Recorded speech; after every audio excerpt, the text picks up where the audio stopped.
Os governos ligaram novamente a impressora de dinheiro, e isso vai afetar mais uma vez o povo e a rentabilidade de todos os ativos em cadeia global. Eu estou falando não só do agregado M2 dos Estados Unidos, mas também do agregado M2 brasileiro. E é isso que a gente vai ver agora. Aqui nessa primeira tabela não, né? Nesse primeiro gráfico, você pode ver o agregado M2 americano, tá? Batendo aqui 21,86 trilhões de dólares. E logo abaixo a gente tem o agregado M2 do Brasil, batendo agora 6,7 mais ou menos, 6,69 trilhões. Tanto o agregado M2 americano quanto o agregado M2 brasileiro estão nas máximas históricas. E a gente pode comparar isso com um dado ainda mais alarmante, que é o M2 global. Só para você ter uma noção, o M2 global também está na sua máxima histórica. Deixa eu trocar de tela para a gente olhar isso aqui junto. Eu tenho aqui o M2 global batendo 109 trilhões nesse período. E aqui em azul claro eu tenho o valor do BTC, tá? E isso dá um panorama para a gente saber para onde mais ou menos o preço do Bitcoin está indo. Se a gente analisar esse gráfico nesse instante aqui e o ciclo histórico de tendência do Bitcoin, a gente vê que nós precisamos fazer isso daqui. Pelo menos essa seria a tendência natural da coisa, que o Bitcoin voltasse à casa aqui dos 100 mil. Porém, isso é um pouco frágil, eu não acredito muito nesse viés de tendência, enfim. Mas isso pode ser uma confirmação do que há muito tempo a gente já fala aqui, que o Bitcoin talvez fosse a única coisa capaz de corrigir o agregado M2. Eu falo por mim, até começo desse ano eu estava muito posicionado em dólar. Eu tenho uma posição, isso falando em caixa empresarial pela Ripples, minha maior posição é Bitcoin, mas eu estava muito exposto em dólar, ainda estou. E isso, recentemente, vem confrontando muito com a política que o próprio Trump está adotando de desvalorização do dólar frente a outras moedas, para que os Estados Unidos voltem a ser industrialmente atrativo para o mundo todo. O Scott Bessent, o secretário do Tesouro, ele disse que ele queria fazer essa reindustrialização dos Estados Unidos sem fazer com que o dólar perdesse poder de compra. Mas isso, pelo visto, não está sendo possível. E era uma coisa até que eu questionava, não dá para fazer as duas coisas ao mesmo tempo.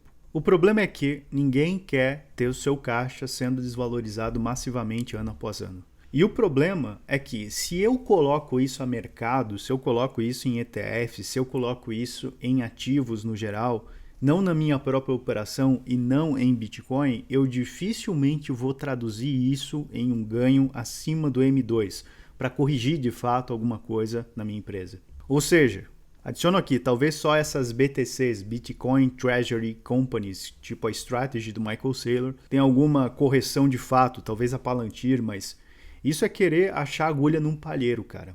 Não é que nem o BTC, onde você vai ter a certeza de que aquilo no longo prazo vai corrigir o M2 100%, como o gráfico aqui. Volto a mostrar como o gráfico aqui nos mostra essa correção aqui ao longo de todo esse tempo, todo esse caminho, pelo menos o Bitcoin está corrigindo o M2. Nesse gráfico aqui eu tenho a relação desde 2024.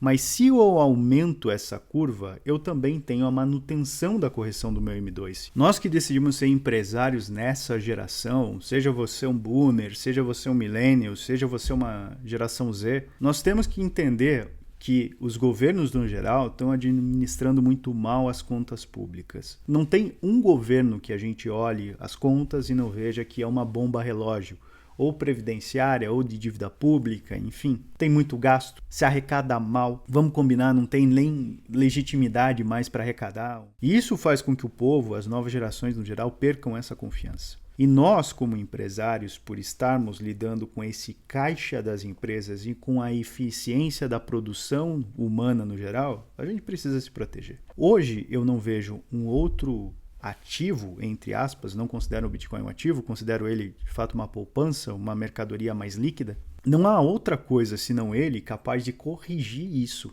a não ser a tua própria operação talvez. E lá no Hub, no Ripples Hub, eu estou falando sobre isso, o que eu vou fazer com o meu caixa para me proteger disso, assim como eu me protegi em 2020 de tudo aquilo que rolou. Hoje a gente enfrenta talvez o pior momento monetário da história em relação à confiança na moeda fiduciária.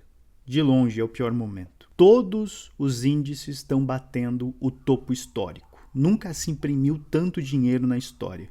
É por isso que você está vendo um bull market americano, por isso que você está vendo as coisas subindo. Mas o Bitcoin ele está andando de lado. E se você olhar o gráfico do M2 Global, como eu acabei de mostrar para vocês, você vai ver que ele tem a tendência de corrigir esse M2 e ele ainda não o corrigiu, pelo menos até o momento. E esse gráfico ele ainda está defasado. O Bitcoin já corrigiu um pouco, o M2 Global subiu um pouquinho mais e a gente está esperando ainda mais correção desse preço. É um momento para a gente ter mais cuidado com o nosso caixa e principalmente ter cuidado com o investimento. Eu não colocaria dinheiro numa empresa que depende de financiamento para crescer. Ou seja, de uma empresa que está com muita esperança nas costas e pouco resultado financeiro. Eu realmente gostaria de investir em camelos, aquelas empresas que passam pelo deserto, do que por aquelas empresas que valem muito, mas não têm fundamento nenhum.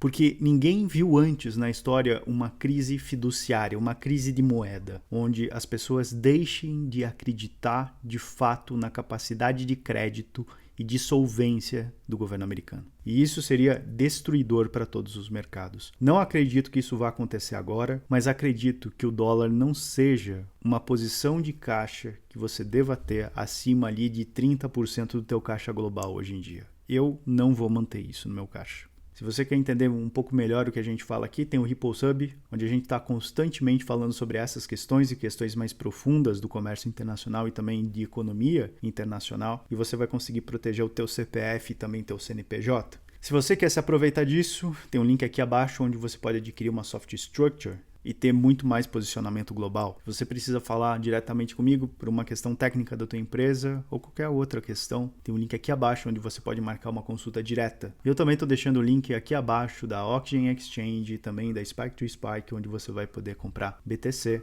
outras criptos sem QIC. Um abraço, até semana que vem.